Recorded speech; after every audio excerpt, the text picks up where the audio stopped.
What's interesting is I didn't pursue it. It found me. And it was through prophetic words, through dreams, through things like that. And you were open to that?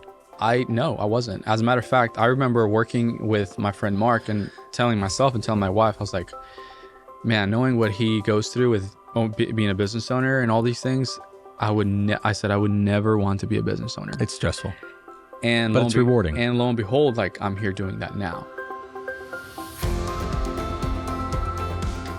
Welcome back to another episode of Kingdom Heirs, where faith meets business, inspiring the kingdom-minded entrepreneur.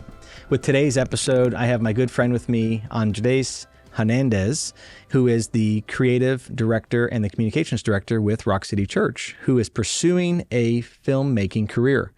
Welcome to the show. That's right. Thanks for having me, James. Appreciate it. It's good to be here every once in a while because, I'm usually back there doing the switching. So many people may know that Andres is our producer of our Kingdom Heirs podcast show. And one of the things that, we've been dialoguing now for the past few months, and he gets to see, as you all see, the episodes that we film, a lot of other successful business people and couples. And the whole time, I know you are pursuing a business of filmmaking, the filmmaking business, right? And so I thought it was only fitting to bring you on to the show, talk about some of your recent successes, some huge things that are going on in your life.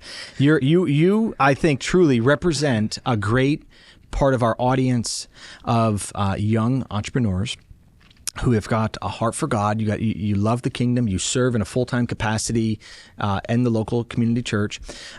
In that, you now are also and have been pursuing a career path of filmmaking. I mean, as an entrepreneur, right? Sure. And so, how do we go from a college graduate to full-time employment to now? Why would you want to leave that and then enter into your own risky business, high stress load, high faith, need a lot of faith to achieve that. Man. Right? Yeah. I mean, right? I mean, it's true. Sure. So welcome to the show. And we'd love to hear your perspective on some of this. Sure. So a little bit of how I got started. We'll just pick up on college, right? So you went to college. I did. I graduated. I have a major. I majored in economics. Okay. And in some ways I used that, with marketing and how to identify trends and measuring things and whatnot. So it's been very helpful in that way. Right. Usually if you pursue a career in economics, I guess in the traditional way, you would be more so going into maybe some kind of private practice with a company that needs an entry-level analyst or something like that. That's right. Or at the very high level, you work at the Federal Reserve as a chairman, and that's kind of like the extremes, the scopes. But I didn't. Why did you pursue that? So when you're a young boy, you're like, I just want to be an economist. I just want economics. I am all about this. I really want to sit at the board of the Federal Reserve. No. So why that career path? Well, when I was younger, I didn't have really like a vision for my life. I didn't have a plan for my life. I really just modeled what one of my older brothers was doing at the time, because he's to this day a great example to follow. But in high school, he played tennis, so I played tennis. Okay. And I enjoyed it. He was way better at it than I was at the time. He's 7 years older than I am, by the way. All right. And when he graduated, so it's easy to look up to. Oh, very easy, because you have, in some ways, it's laid out for you. You see what your parents are like super proud of. And he's whatnot. already doing it. You can watch him and be like, hey, I could be like that. Sure. And so he did that. So he graduated, went to College Station on a partial scholarship or full scholarship. And I was like, well, that's really cool. And so I decided to also pursue that pathway because he was doing it. And I know my parents had sacrificed a lot coming to the U.S. They're from Mexico. They're from Tamaulipas. And so, it's a way for me to honor them and in some ways give them that diploma as a gift, It's a huge deal. So I did that, graduated high school, went into college. I never had the grades because I never really had, I was never a good student. I was always distracted.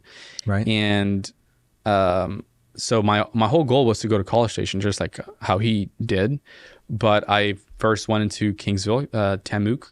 And there I got into a program and they said, if you do a 3.0, GPA, you know, you're basically automatically transferred. And I didn't even get that. Like I was so bad. Girl troubles, worldly troubles, all these distractions. The first time you're really on your own, you know, not making the best decisions, staying up late, all the things, right? Yes. So I did that. And then once my freshman year was over, I realized like, hey, I don't want to be here. I want to probably move a little bit further into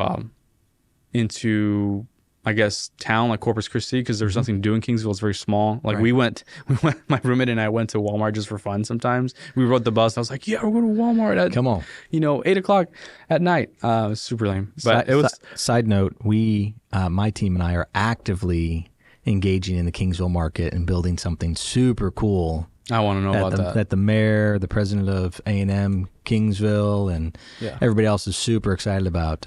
We'll drop that later on, but please. Yeah. So I'm connected to Kingsville now. That's good. So I'm in Corpus now at that point, and I think it's 2014, and I find myself at a crossroads of I'm kind of finding my own path, like things that I like to do, things that I don't like to do. Right. At this point, I'm working with he became a good friend of mine at the time. He's in LA. I'm working remote, doing stuff for his sound production label. He puts out sound samples and stuff for synthesizers, software and things like that. So I'm doing some marketing for him, doing graphics, things like that. Very, very light kind of work. So that was kind of my entryway. Did you have interest in that as a kid, like film and? Well, here's a crazy thing: how things get woven cameras into. and. No, somewhat, but it was very, very minor. What I in high school, what I really was pursuing, like very. Was a soccer career, like you were going to be like the next World Cup? No, not that at all. Okay, sorry. No, sports they're not my gift. I'm okay just for fun. But in high school, what I was actually pursuing was music. I started DJing because a friend of mine had this app on his iPad at the time. We were at a tennis tournament. He was showing me how to use it. And I was like, this is really cool. And then he showed me a song. I fell in love with the song. I was like, I need more of this stuff. And he said, yeah, here's more of the same music. I was like, oh my gosh. Super cool. I downloaded a free software, started DJing at home, what's called a bedroom DJ. Yeah. And I showed it to my friends, my mixes, and they said, dude, you need to be making your own music. So I was like, okay. That's how I got started in music, which eventually led to me working for this guy based out of LA, doing his marketing and stuff like that for his sound label. And more specifically, what I was doing a lot more of was so ironic how this comes full circle. You're about to blow your mind because I'm getting all this. I'm ready. I'm getting all this real time, right? Come on. Yeah. I was running his podcast at the time. I love this. How many years ago is this? 2014, 15, something like that. Almost 10 years ago. Yeah. So 9 years ago. Wow. He had this platform, which he's still known today. He's even grown even more, like 200,000 subscribers or something. Don't worry. We're going to forward this to him so he can, on YouTube. He can reflect back. My goal was to sift through records that would come in because people wanted to get put on. He had this platform. It was free.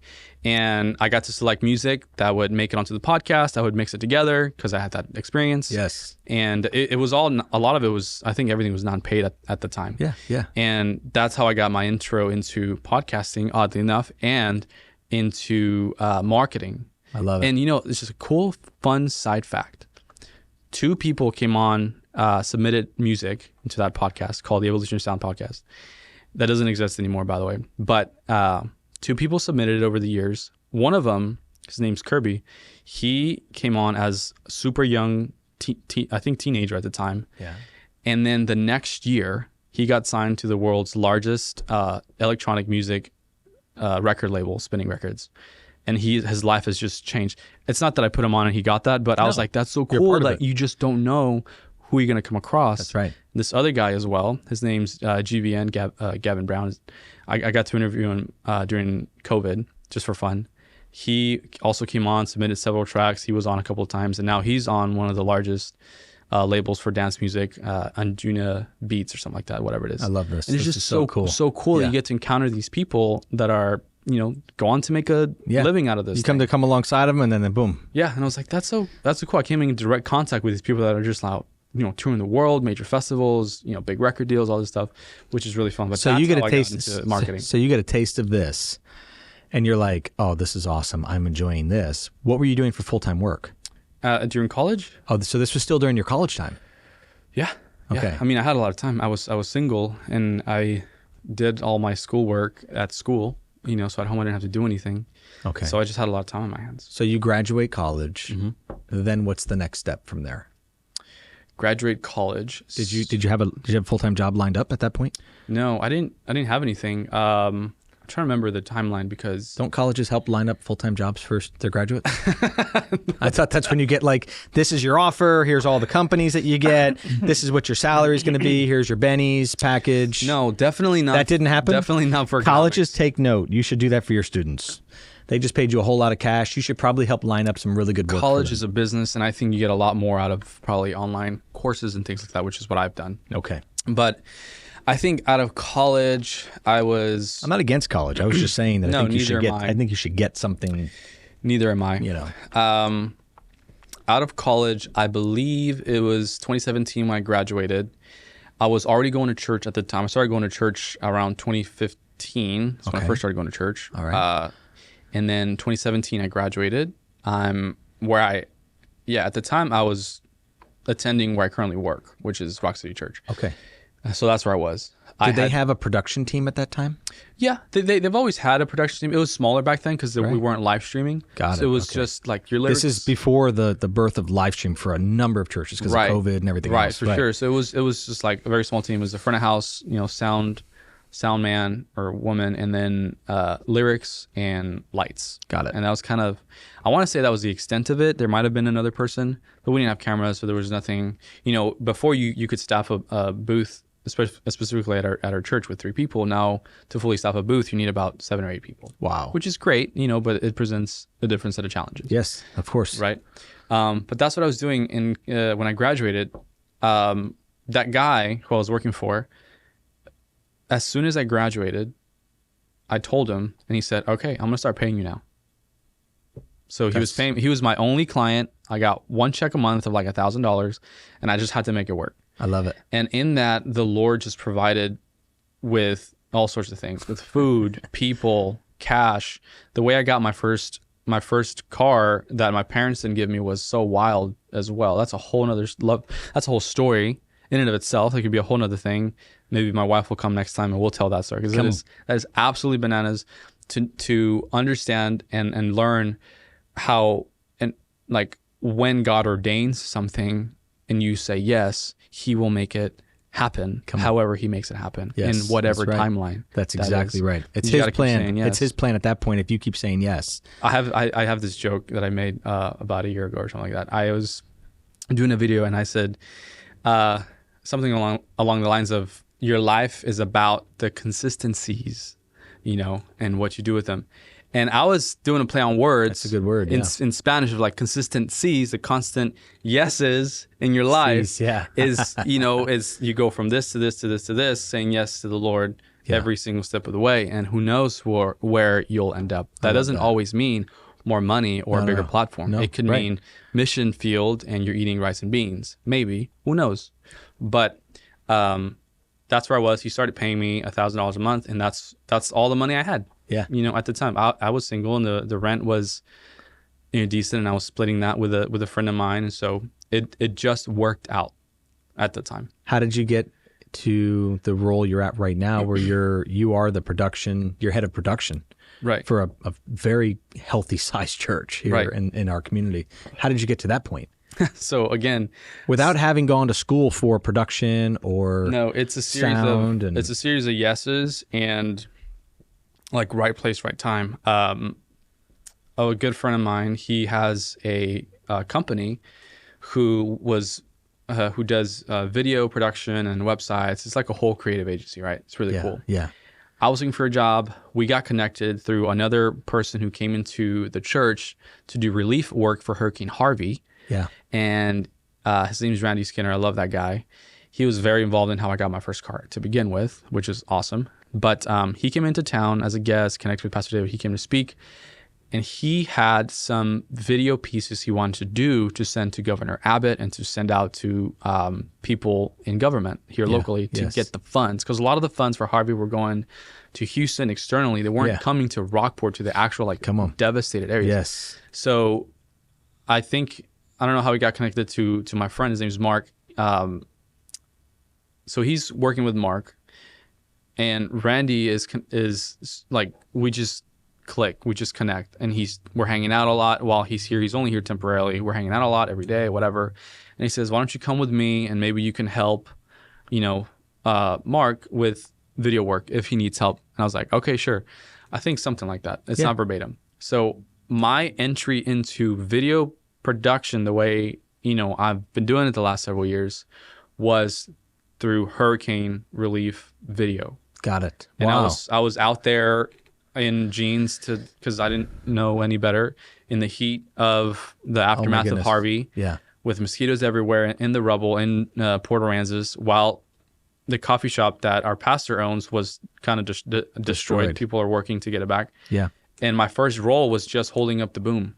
Yes. Just holding the boom and do it really good. I was around the corner. For those of you who don't know, Hurricane Harvey hit in the end of 2017. Was it August of 2017? Yeah, Cat 4. And it destroyed two of our towns, Port Aransas and Rockport. And I'm in the construction business, and I remember after we left, my wife and I and our family, we left. We finally decided to leave and seek higher ground because we really didn't know where the eye was going to hit. We had no idea how it was really going to hit Corpus, and it did hit Corpus, but it's kind of just skirted it. Corpus is the gigantic city. Port Aransas is the island city along with Rockport, and they took the major brunt of it. But we left. We had to go 6 hours before we could hit a hotel. I mean, we were way down, and it was just insane. But I remember thinking, oh my goodness, the calls are going to start coming in, and most people are like, "Yay, insurance work! Yay, you're going to have jobs for years." And I was like, "Oh my goodness!" Something deep inside of me realized that I'm about to walk into a war zone. That was bad, and it looked like a war zone. You had buildings that were just ripped to shreds. You had boats in the middle of the road. It was insane. Actual boats. Literally lift up, flipped over. Like the water was way over here. How did you get boats? Street. Yeah, you had 6 foot of water, 7 foot of water flowing through the town. Yep. Literally flowing through, taking out anything that was in its way. And I remember rolling in, and I'm like, my father asked me, he says, "Jay, what's it like?" And I sent him photos. I said, "Dad, it's a war zone. It's bad. It's very bad." Oh yeah. I never want to do that again. And we live in a hurricane-prone area where it could happen again. Yeah, for sure. But we spent 2 years in Port A rebuilding, and like I said, never want to do it again. So I was probably right around the corner from you somewhere. Probably. If you're in Port A, yeah. He's holding the boom, yeah, and I'm demoing. So I'm surprised we didn't meet then. But sorry, that was a little sidebar of how you got entered into really. I got thrown into it. I had done some fun videos with my friends on an iPhone, just funny skits. Yeah, doing some light editing work. But it was nothing ever kind of beyond that. So that led to you getting employed at Rock City. They're like, "Hey." Well, no. What happened was I started working for Mark at his company. I think 2018 or something like that is when I got hired, and I'm working there for. It was I think a total of 3 years, and I never had a plan to leave. Like I was like, "This is great. I love working here. This is I'm a great." lifer. Yeah, and I was serving at the church. Eventually, I was doing some side stuff for the church, some social media thing. Very super light work. Right. But my full time was with my friend, and I had no plan to leave. I had no exit strategy. You're now making more than $1,000 a month. Yes, good. All right. He paid you well. Okay, good. Thank God. So I was there. I was. You get married in this process, or are you still not married yet? No, I got married in 2018. Okay, so you also met your wife. You guys get married in that time frame. Yeah. Okay. 2017 was the year that changed my life forever, which was amazing. I met incredible friends that are now lifelong friends. They have kids, married, all the things. You have children. I have children. We serve, you and your wife serve have together. 3. Right? Yeah. 3 children. We have twins. You had a recent blessing of 8 months old as of right now, and a 3-year-old, and 2 dogs. 2 dogs. So so it's pretty wild. That whole year was wild, and every year after 2017 was just like a next big thing somehow. As you were what? As I was what? What do you mean? As you were what? I mean, people don't always go strength to strength. People don't always go from good to better to best to greater. I mean, so why would you say that? Like, how do you see that looking back, right? Hindsight is always 20/20. So you're looking back.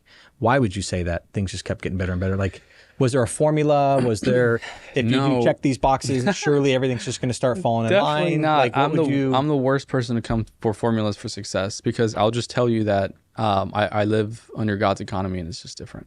That's good. Okay. The reason I say what I said, the best year of my life, is because I got so much life injected into me, and so much hope and so much purpose. And I got to heal a lot of wounds and hurts that had been lingering around for a long time that I didn't know were there. Some I knew were there. I got to break off old relationships that weren't good for me, all the things. I met an incredible group of genuine people who love the Lord and have forsaken all, literally, for the Lord. And it sounds like those people that you kind of entered into that community, and they started discipling you, they started shepherding you, they started teaching you, you started like learning, what gleaning. Happened, yeah, what had happened was... sounds like you stepped into a really awesome environment. It was a blessing, because I had just broken up with this girl I was dating, I think earlier, or she broke up with me, rather. Don't mention the name, your wife might not like it. No, for sure. So I had just gotten through this relationship, right? She broke up with me. I was literally shattered, because I was hanging on to this thing in a very unhealthy way. Right. And when we broke up, I got in my car and I left, and I was like I have no other arms to run to but to yours, Lord. Like, this is it. Desperation. Literally, like, I have desperation no one... equals some great high points, by the way. Exactly. I had no one else. I had always had like, if I break up with this girl, I'll go with this one and this one and this one. I had options, right? Sure. So stupid. But so we break up, and then I'm in kind of solo mode at the church, kind of hiding a little bit. I start, kind of getting to know people, but in some ways, I was hiding in the production booth, like serving, but because you're way back there and you get to just kind of tuck away during service. We think you guys are the antisocial introverts. Whenever I see those people back there, I'm like, oh yeah, those are the introverts. The greeters. We can be the greeters and the ushers. Those are the extroverts. Yeah. Usually, right? They're like, hey, how's it going? But I love that. So, I'm just teasing. So that's the beginning of the year, and so I was like, I've literally no friends. I didn't build a community. I was attached to this girl, very unhealthy, and like, I need friends. So I started hanging around the young adult group at the time. They had young adult nights and just hanging out after church services. It was very organic. It was a lot of my connection was actually not from a church sponsored event, although that was some of it. Right. It was more, hey guys, what are we doing tonight? Like, what are y'all doing tomorrow? They're like, we just hang out. I said, who cares? Let's do it again. Come on, what else we got going on? Let's do something. We would go on street outreaches, just me and my friends, the guys. Just for fun, literally. We'd go out there. It's a ton of fun. We'd go out there just to pray for people and hang out and just be silly, post-college graduates. I love it. That really had maybe a job, but we had so much time in our hands. I'm going to do a plug for street evangelism. Some of the greatest fun moments you can have is just going out to the street, walking up to someone and say, hey, I just want to let you know, Jesus loves you. Oh, sure. And just wait for the response. Sure. It just turns into some fun exchanges. 100%. Oh, my goodness. It is just so much fun because people don't expect that. No. They're like, whoa, what are you selling? I'm not selling anything, bro. Exactly. And what's even more exciting sometimes is when you have a word of knowledge or something like that, and it's so spot on for the person. Yes. That's like, do with that what you will. I just want to let you know. The Lord sent us here, and this is what he has to say, yada, yada. We love you. He loves you. Let's pray for you. And that's it. Some people don't want prayer, but when it's so direct, they're like, how did you know that? Because I love that. I don't know you. And I'm like, yeah, well, God knows you. Yes, he does. And this is why we're here tonight. And this is why we're here tonight. In our lives. Yeah, all the things. Isn't that so cool? It's beautiful. You go from being a college graduate to not really knowing what you were going to do. You have this small little side hustle. Mm-hmm. I want to fast forward this a little bit for our listeners and show them how the connection points are similar for them as they've been for you, as they've been for me. You've got this little side hustle going on, helping this guy out of LA, synthesizing, putting some things together, doing some marketing and so forth. You meet some people here. There's a devastation moment. You're like, I can serve. I'm here. Put me in, coach. Right. I got nothing else going on. Right. That opens the door wide open to a community that you didn't even know really was there, is what I'm hearing you say. And then boom, you're plugged into, now you're the guy who's involved with like all this different stuff going on. It leads you to a full-time role as a production, sound and video production, to now you have a business where you help people, you film, you put together videos for them. What do you do now? Like, what are you doing now, as well as you have your primary focus, but you have I always call it a side hustle. Eventually the side hustle takes you full time. Sure. It becomes the full-time hustle. But majority of people start exactly where you're at right now before they go and they launch into their full-time career. What's interesting is I didn't pursue it. It found me. And it was through prophetic words, through dreams, through things like that. And you were open to that? No, I wasn't. As a matter of fact, I remember working with my friend Mark and telling myself and telling my wife, I was like, man, knowing what he goes through with being a business owner and all these things, I said I would never want to be a business owner. It's stressful. But it's rewarding. And lo and behold, like, I'm here doing that now. But because I said it for all the wrong reasons. I was like, I didn't want to have the responsibility. I didn't want to do the thing. In some ways, I might have been ignoring a call from the Lord, all these things. So initially, I was like, I don't want to be a business owner. I want to come here, fulfill my role, be a part of it, cast vision wherever I'm able to, and, support this business that I'm in and, treat it as my own. Which is awesome. That's typically people that are, I talked about this with another group yesterday, people who are a really good number two, or a support role. They're excellent, like a mid-level management role, or they're in a leadership position and they're just really, really good at it. They're really good at serving the leader. Those particular people eventually become the leader, maybe not of that group, but you're preparing yourself, or you're being prepared for that role. Right. And people have a choice to make. Do they step into it or not?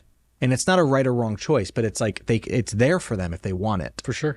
But to your point, if you say yes to this, you have to say no to something else. It's a weighty decision. Like there's weight to it. Yeah. And so this is where you're at. Right. And in economics term, you would refer that as opportunity cost. Like, what is this opportunity costing me somewhere else? Right. Right. Sometimes it's financially, and sometimes it's just time. But so it's so interesting what happens when you're trying to make decisions and you're consulting the Lord about it and just having that conversation with him, because I've been doing this with my friend for a few years now, and I'm totally happy. I don't have plans to exit or to move or to do anything. I don't have this thing. It's not a stepping stone in my career. Yeah. It's just like, I'm here and I'm devoted to you're this being thing. faithful. You're doing well at it. For as long as the Lord has me here, and I hadn't heard otherwise. I'm like, I'm here. He put me here. He connected me here. And so I'm good with it. Like, this is great. I learned a lot. I learned a lot of business principles. Learned a lot about video production. Learned about marketing. All these things. This is 2021. You're thinking this process like you're. Well, the timeline was at the beginning of, I think, 2020, maybe late 2019, like December 2019, early 2020, like January or so. I get this feeling from the Lord that I won't be where I'm working at for long. Yeah, it usually starts that way. And I tell my wife, and I said, this is how I'm feeling, and I don't know exactly what it means. It could mean 1 year, could mean 5 years. Yeah, but you have to at least be open to that idea. I said, I'm not committing to anything. This is all I heard. I'm going to put that on the shelf. And then guess what happened later that year? What? COVID. Bang, yeah. COVID hit. So I'm not even sure how that weaves in, but that happened that year. Of course. It knocked all of us into a... Sure. It changed everything. All of a sudden I'm working from home and all these things, right? The whole world experienced it all at the same time. Yes, we did. But I had no plans to leave, and throughout the year, I've just been thinking about it. So I finally had the conversation with my bosses, my friend and his wife who run the business, and I said, "Hey guys, I think my time's up." And they're like, "What? What are you talking about? What do you mean?" They were just asking, like, "What do you mean? Did we do anything? Is there anything we could do?" I said, "Guys, you guys have been amazing. Like, there's nothing you've done wrong. I don't hate you. I'm not a disgruntled employee. Yeah. You've treated me and my family very well. You're just being sensitive to the timing of things. You're sensing." I said, "I don't have a plan." Well, what were you going to do after that? Where were you headed? Nothing. Are you kidding me? I'm 100% serious. You were exiting your job without having the next thing lined up? Yes, 1,000%. And that's not wise. And I wouldn't. That's not wise. I wouldn't even, in some ways. How'd it work out for you? I wouldn't even advise that to my own children to some extent. Of course not. I wouldn't. However, all I knew is like, I said, I don't naturally, it doesn't make sense. Right. I said, I don't have a job lined up. I didn't apply anywhere else. There's no doors open anywhere else. This is just what I believe I need to do, period. And so what did you do? And so I left. And so as the Lord would have it, through how he does things, Yeah. He already had something lined up. You just didn't know what it was yet. I guess because that's how it works. Because a door opened at the church. And like I said, there wasn't anything there. There wasn't an application. There wasn't a job description. My pastor wasn't offering me a job. I was doing some stuff for them on the side, but it was very little money. It wasn't substantial to support a family. It was just something they needed help with, and I was there and I was available. Yeah. And then a door opened there, and I prayed about it and considered it. I was like, am I really going to go full-time ministry? I had thought about it before. My heart had grown for that over the years after getting saved, period. I was at the church a lot. I never missed a Sunday. Wednesday, I was serving a lot. I was just around. You were dialed in. I was so involved. I was so at the church. I was just at the church office hanging out. And I was like, I was told, hey, this isn't your hangout spot. You can't be bringing your friends in here. This is not just, it's just funny. But a door opened there, and I prayed about it. And that's how I got started at the church full time, for the ministry. So you've been doing that now, is it 3 years? I started in, I think, early 2021, I believe is when it was. 3? So yeah, almost 3 years then. Almost 3 full years. Yeah. And so in that process, I've met you about a year ago. I know you've been doing things where people can hire you for your services. You can come in and you can film and make a film for them. I know our companies have employed you to come in and make marketing bits for us and video and that's done really well, and it's phenomenal. We've taken a trip to South Africa, Mozambique, Swaziland, and we brought you back the film. We're like, hey, can you do something cool with this? Sure. Right? And you're like, wow, that's some really rough stuff, but let me see what I can do, okay? You've got a great talent for that, and some of those videos are available. You guys can check those out on our YouTube page, and we'll make those available. But my point is that you got a great talent. You recently got... how did you get to the place where you just won a national award for your film editing sound ability? How did you get to that point? Because we didn't really drop that hook, but you've just hit a huge accomplishment. Thank you. Yes. So New York film, something. Let me track it back. Come on, dial us in. We want to hear how you went from not really going to school for this, not having really any talent, to being like to somebody in the music industry, in the film industry. Sure. So what happened was, I love how God does this, by the way. As I'm working at the church, at my previous job, I learned a lot, but at a certain point, you need to grab a hold onto that and learn and become an expert in your field. Absolutely. Yeah. Right. 10,000 hours, you become an expert, by the way. Sure. That's 40 hours for 10 years straight. 40 hours a week, 52 weeks a year, 10 years straight, you become an expert. That's a time. It's time in. It's an investment. So you're on your road to becoming an expert in what you do. Well, yeah, and I wouldn't even say I'm an expert now. I just know a lot more than I did even back then. You know, but I started to seriously consider investing into myself a lot more because I'm a student of YouTube University, right? Absolutely. Meaning free. And you're watching this on YouTube right now. So I'm hoping you're taking notes and you're going to make some money with it. And when you do make some money, hit us in the comments about how much money you made from these notes. That's right. Thanks, guys. At some point, you hit a ceiling because you got to consider all these creators, their businesses. Yeah, absolutely. They give you a lot of free value, a lot of free content. It's amazing. A lot of it's really, really great. It really helps you go leaps and bounds from not knowing anything. Absolutely. But because it's a business, they offer you courses or classes or mentorship. Yes. And they cost typically a lot of money because it's their time, it's their expertise. It's valuable. They have the repertoire to show for it. You can make a good income out of what we teach. Sure. It's like it's a shortcut. When you have a mentor, which is super important, it's like you kind of get a shortcut to a lot of different things. It's the express pass lane. What is it at when you go to the amusement parks? The fast pass? It's a fast pass. Kind of. In many ways it is. It's a fast pass. Mentors do that, by the way. If you don't have a good business mentor, get one. They're available. They're so important. They're around. And if you're not sure, go to your pastor and say, hey, who's really, really good at business in here? And have them make the introduction and go serve them. That's a good point. Go serve them. I would say don't go with the mentality of what am I going to get? How can I serve them? Just serve. And it's the walking alongside that really helps you because just a quick little detour. When I was, again, in that year, 2017, I was hanging around a lot with my friend, and associate pastor, Jeremy. He was instrumental in my growth in taking me under his wing. And I was just bugging him. Like, I was with him all day long. I came uninvited to his house. I don't recommend this. I came uninvited to his house. I would knock. I would have had you cut my grass. I was like, great, I'm glad you're here.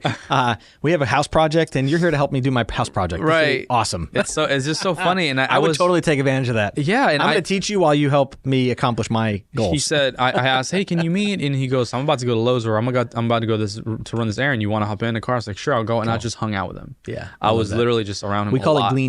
You're gleaning at that point, right? I was with him a lot, but where was I? Let's see, the detour. Where was I? What did you ask? You're detouring, but you're going from how you go from. Oh yeah, so I started to seriously consider investing in this program that this YouTuber created, and it cost a lot of money. Several $100s. That for me and my family, that's a lot of money. It's a lot of money to buy something that you're not immediately getting something out of, and you're not sure if it's really going to work, because then you also have to be committed to the process of it. It's the process. So you only get out what you put in. And literally, most people know that when they offer something like that, a program or university, people will sign up with it's like New Year's resolutions. They know you're going to sign up. They bank on 75% of the people not following through, so it's easy money for them. Just saying. Right. So if you're going to buy into one of those things, make sure it's not you just got sold really, really well. No, those guys are good salespeople. They can hook you on it. I consumed the mess out of that thing, hours and hours and hours and hours, and I watched and I rewatched, and sometimes to this day I still go back and watch it. There you go. So you were the value out of it. You were the 25%er. With that purchase comes a small perk of, which has turned out to be a great perk, of being in a private Facebook group that only people that purchase a course or several of the courses, whatever, get access to. So that's the premise. Yeah. One day I was in, I think September, I was scrolling through that Facebook group, or just Facebook in general. Yeah. And I see that my one of my friends posts, one of the members of the group posts something like, hey, I need help on this project. Can you hit me up? Whatever. And I said, okay, I have time. Like, sure. Because the reason I nonchalantly just responded was because something had fallen through with the documentary. This guy was a trainer for The Rock, and I was like, that'd be so cool. It's tied to The Rock. It'd be awesome. It fell through, right? And I said, yeah, I'm free. Like, this is only 5 months ago, right? This is in September, October, something like that. It's very recent. Yeah, very recent. And he DMs me. He explains to me what he's trying to do, and I was like, Lord, I had been praying prior to that. I was like, Lord, I want something that's either super low cost or just free, that I can get my foot in the door for film, like actual narrative work, because I'm so used to, and I've been doing corporate stuff, which is great. It's great. Yeah. It's not, no knock on any of that. But I said, I want to really get my feet wet into this and see how it goes. And so he says, this is a project. It's a short film. It's going to be entered into a short film festival. Not a short film festival, just a general film festival. Anyway, it's part of a competition, and it's non-paid. And in my heart, I was like, yes, this is it. Like, this is not paid. I want to do this non-paid. I love it. Gig right now. It's like first fruits. Sure. It's like you get to put it in as a first fruits thing. And I got to work with an amazing crew. He gave me the opportunity. My friend Dominic, Diane, who's the director writer for that project. I was in Zoom calls all of a sudden talking about the scripting and schedules and stuff. It was shot in Colorado over 2 days, and I got the footage and edited it here remote in my home office in Texas. It was the challenge was you have to do it within a week. It's the 168 Film Festival, which I ended up going to. That's a whole other thing of how I was able to attend. I got connected to some people there. It was beautiful. Which is in Georgia. It's in Georgia. Beautiful Georgia. Georgia is so beautiful, by the way. It is. So I get connected to this land guy. At the peach. The peach. And we do the project, whatever, right? And then it gets submitted at the festival itself where it was competing. It didn't win awards, but it got nominated for Best Production Design, and one of our actors got nominated for Best Supporting Actor, which is cool. I was like, win or not, any type of anything. I was going with the mindset of like, winning or not winning, I'm just glad that I have finally worked on a narrative piece. Finally, I got to experience that. Right, super big deal. It's super cool. It's the intro into the movie business. It's just super. It was super fun for me. I worked on it late at night. I put my heart into it, and it was great. What was the net result for you? The net result was just experience. Like, I got paid in exposure bucks, and I took all of that. What did you just find out this week? So I found out real time. I found out, I think earlier this week or late last week. Time just blurs with kids and family, all Come that. on. But one of the actors, the lead actress, her name's Pam. She had submitted it to 2 film awards, 2 festivals, I guess you can call them. One of them is the Rome International Film Awards, which we won Best Drama and all these things, which was really cool. Several accolades.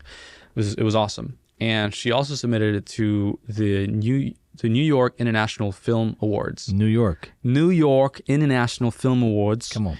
And it's I've been coaching them, y'all. it's an online festival, but they do have public screenings at Times Square in one of the cinemas down there. Yeah. Every 3 months and all that stuff. It's really cool. It's been going on for a very long time. And I found out that I was nominated, which was great. I was like, oh my gosh, that's so cool to see. Because film is very subjective in how people judge you. And this film festival, Absolutely. after festival, You can look at it from any angle. It's like, think about Rotten Tomatoes. I don't look at the critic score at all, for many different reasons. I look at the audience score because the audience will tell you, hey, James, you should really go check out this movie. It's really cool. We're like, I didn't like it. We do that all the time. It was terrible. Like, I'll take word of mouth a whole lot more than I will some critic score, right? Absolutely. I completely agree. Right. So they look at it from a different lens. Right, 100%. I get nominated. I'm like, this is so cool. And then turns out I'm a finalist. I'm like, oh my gosh, this is awesome. That in itself was just an I accomplishment. saw your posts. I'm like, oh, I pray he wins. Yes, oh, it was. him win. It was just so. It was so unexpected. I didn't even know I was entered until this happens and Pam told us, and I was like, oh, that's so awesome. A couple of other people also won some things and were nominated for some things, which is really nice. And I won Best Editor for it, dude. It's legit. That's a big deal, man. So it's technically me and your first time out of the gate. First time out of the gate is technically me and my friend Dominic, because he helped. Again, I tell you, he was instrumental in helping this thing happen because we had such a short amount of time. One of the sequences in the short film is at a TV studio, and a lot of that was just green screen shot in a kitchen. Yeah.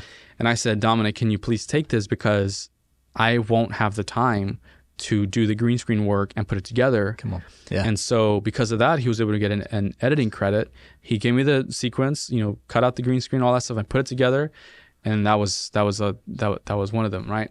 So he got to get credit alongside me, which is really cool. But it was best editing. I love it. Best editing at the International Film Awards, at the New York International Film Awards. And to my surprise, I got also an honorable mention for best sound design, which is so funny talking about it now, working way back when with this guy out in LA for his thing, who his whole business is sound design. I love this. And doing presets and sound samples, stuff like that for music producers. Come on. And I'm like, that's so funny how all that just stuff. So my background in music production helped me do this thing, which got me a nomination and I guess like an honorable mention award. I'm just reminded there's a scripture verse that says, "Do not despise new beginnings." The small beginnings. Don't despise small beginnings. That's how we all start. That's just how we all start. And I know there's some guys and gals listening saying, man, I want to get to there. I want to be here. I want to be here. I want to be here. But you may start way down the road here. Mm-hmm. And the whole time they're just bitter. They're not here. And they see other people who are at this level and they're like, and they're just, man, they're bitter. They're upset. They're jaded. They're envious. Mm-hmm. Right. And so they literally start just their walk. Everything looks just, then they give up. Right. Right. So if we don't look at people there as someone that we need to be like, oh, we need to be better than them, or we need to somehow get ahead of them, or guys, they're on their own journey. Right. And when they're and think about it, they're like 10 years ahead of you. Mm-hmm. When you're there in 10 years, they will be down the road. Mm-hmm. You're now in that moment. You're now able to capture that moment for you if you've been diligent and faithful to see it through. And so for you, I think this is why it's really exciting. You've started 10 years, however many years ago, right? You're saying sound was about 10 years with the guy from LA? Mm-hmm. Maso Menos, right? 14, something like that. Maso Menos means plus or minus, more or less. Yeah, it's my my job site Spanish lingo that I used. But so my point is this, is that you are journeying. You now just hit a highlight, okay, which is awesome because now it's fuel. Right. It's fuel for the next thing that's coming, right? And so why I really wanted to interview you is that you are a great example of someone who has been diligent. You've responded to a call that the Lord gave you. You heard it maybe not audibly, but you heard it inside your spirit. No, you heard it. I'll tell you this. I'm going to interject real quick. Come on. One day in that year, again, 2017, 2016, sorry, I very clearly was woken up by the Lord. I woke up with his voice saying, "Further my kingdom." And I literally just woke up. That woke me up. That's awesome. I was like, deep waters. Literally, that's what happened. Deep waters. I love that. I'm telling you. He will speak to. He wants to speak to us when we put ourselves in a position of wanting that dynamic, wanting that relationship. Right? It's being about spirit led. We've talked about before about being spirit led and wanting the Holy Spirit to direct our life, Right. put our boat in the water, set the rudder, and now let the Holy Spirit add wind to the sails of the ship, right, of the boat. And so you're doing that. What I see, and I've shared this with you before, I see where I can vision. I'm a vision setter, right? But also I can cast a vision. But I can see where your trajectory is. I can see where you're headed. And I've said yesterday, man, I want to be along for the ride. I think this is going to be a lot of fun. And so, because we can influence a ton of people with music and with film. We just can. And some great films are being created right now, thanks to Angel Studios, and we can buy into things. The Shift, Right. Is it Life After or Death? Life After Death. After Death film came out. Sound of Freedom has come out. The David film's being created thanks to what The Chosen has done and how they're changing. They are changing the trajectory of the music industry, of how we can really get involved. The film industry. The film industry. I apologize. And so it's just things are changing. They're shifting, happening. I think it's phenomenal. I'm very excited about that. Yeah. And you're going to be part of that. And you're already at a very the beginning stages of that in your career. So in 10 years, in 5 years from now, in 3 years from now, I'm excited to see what's going to happen. I don't know what's going to happen. And that's what's cool about it. But if you keep saying yes to these opportunities, how the Holy Spirit leads you, Right. it's going to be, so buckle up. We say buckle up and enjoy the ride. I'll say this, like I'm 28. I'm married. Been married 5 years, going on 5 years. 3 kids, 2 dogs, a house, full-time job. With a side hustle. With a side business, side hustle. And I'm not making any of this happen. As a matter of fact, I consult with the Lord a lot and with my wife a lot. And which is I have very, very wise. I have wise counsel around me that helps me with direction in my life and where, they don't tell me what to do. A lot, what is the advice that you would, what is the advice that you would give someone who's maybe a couple years behind you? Sure. Because looking back, you can say, man, what do you think really good advice would be to someone listening right now that would be like, Andres, I'm inspired by what you're saying. I see a lot of synergy. I'm like, yeah, I feel like he's a little bit ahead of me. What advice would you give them? Because they have a similar goal. Maybe it's not film, but it's something. And they're just dialing in right now and they're listening to this and they're like, man, I can just see this happening. What advice would you give? Anything you want to do past amateur is you're going to have to pay a substantial price for. A lot of it will be your time and some of your sanity. So be prepared for that. What I'm doing right now, balancing those two things, is I'm literally just getting carried by the Lord. Honest, that's what it feels like. Yeah. And my wife has been instrumental in helping all that happen, taking a lot of the load, taking a lot. Because she obviously believes in this. She does, and she's 100% for it. And that's, if she's not in it, then I'm not in it. Yeah, of course. Period. Totally get that. So what I would say is be ready to pay a price. Know that you heard from the Lord that this is what you're supposed to do. Because if it's not, if you're out of your design, you'll go out of your mind. If you're out of your design, you go out of your mind. You'll go out of your mind. A very dear friend and father in our house at our church, Prophet Kevin Leal says that, and it's very true. Because when you're not working with in the model and the design that you were, made to work in, you'll go crazy because you're working something that's not for you, that's not meant for you. Yeah. And you'll always be hitting that wall, wondering what you're doing. Exactly. Yeah. So that's what I would say to somebody. Be willing to pay the price, invest in yourself, and be sure that you heard from the Lord that this is what you got to do in this season, and don't get ahead of yourself. Yeah. Right. It's so easy to get ahead of yourself. Get ahead, meaning you're seeing the guy far ahead and you're like, hey, I need to be there. And that's me. Sure. What I discovered is that there's plenty of work for everybody, contrary to what people might believe. in the Christian industry, in the film world, there's a lot of born again Christians, and I can tell you that for a fact.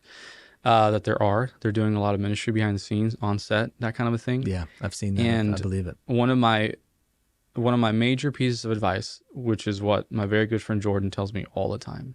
He says, I can give you this. I'm not going to give you an answer, or I don't have an answer for you. What I will tell you is go to the Lord. What is God saying about this thing right now for you? And a lot of us just want quick answers. We're not willing to go to the secret place. We're in a microwave. Yeah. We don't want to spend the time with the Lord. 'Cause sometimes we go in there trying to seek an answer, like some sort of transaction, and we go, sometimes, God just wants to hang out with you. He wants to be with you. He wants to father you. He just wants to love on you. And when we go with that mindset of, I need to get an answer, sometimes that's necessary. Sometimes you won't hear anything. Sometimes you just gotta. And you have to be okay not hearing it. Right. I think that's the point. You have to be okay with that quietness. Right. He didn't leave us. He didn't run away. It's not like, oh, where did you go? I need an answer now. Just sit with it. Right. Just take time, because it's not yet. Just take time. You have to be okay with that. We have to be okay with, it's not the season yet. I have sat with that for years and years for things that I've wanted to do, and it just wasn't time yet. If I set out to do the big things now, I would get absolutely crushed by the pressure of it all, by the workload of it all. Yeah. Literally by God's grace, I'm being sustained every single day. I love that. So that's the advice I would give. Thank you so much for being here. I appreciate you taking the time and sharing your journey with us sincerely. I mean, you're sharing. It's like a look inside of your life and what you're doing, and you're a real guy that's got real things and going on, and but you're dedicated to the process, and I think that's what's cool about it is, we can look at our life as we're solo. It's just us. It's just our immediate family unit, and that's it. Or you can look at it and say, look, we're participating in something that's bigger than us. And I really believe that, when you enter into business, it almost immediately, especially kingdom-minded business, you have to think about how does the Father, how does God, how does the King want us to live in using my gifts and my talents. And so I would just encourage you today to call on the King, talk to Jesus about this for your life. What is it that he wants you to do, and what's the pathway, and get comfortable with that and sit with it and pray it back to him. So, okay, well, if I believe this is what I'm hearing you say, and I don't quite understand how that all works and navigates it, but as we just listened to our friend explain, a lot of it is then you find yourself in networks and communities where you can go and serve.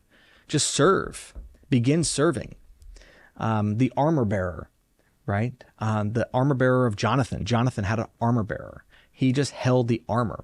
And I would say eventually you too will have your own sword, as you have carried the sword for another leader. You too will have your sword. But if you're not willing to serve that leader, you're not going to get a sword. You're not going to be in the place where you're going to hit what you truly believe you've been designed to hit. So thank you again. If you guys liked what you heard today, please, if you would, comment down below. Let us know you enjoyed it.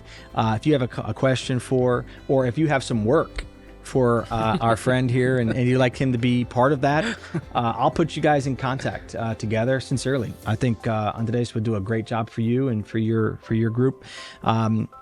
If you liked it, please hit the subscribe and ring that bell. And you can check out our swag shop, which is shopkingdomheirs.co. That's another way you can show support for what we're doing. And there's a lot more coming, guys. We've got a ton of people lined up that I think that you're going to be able to glean from. So thank you again for joining us today. God bless you, and we'll see you next time.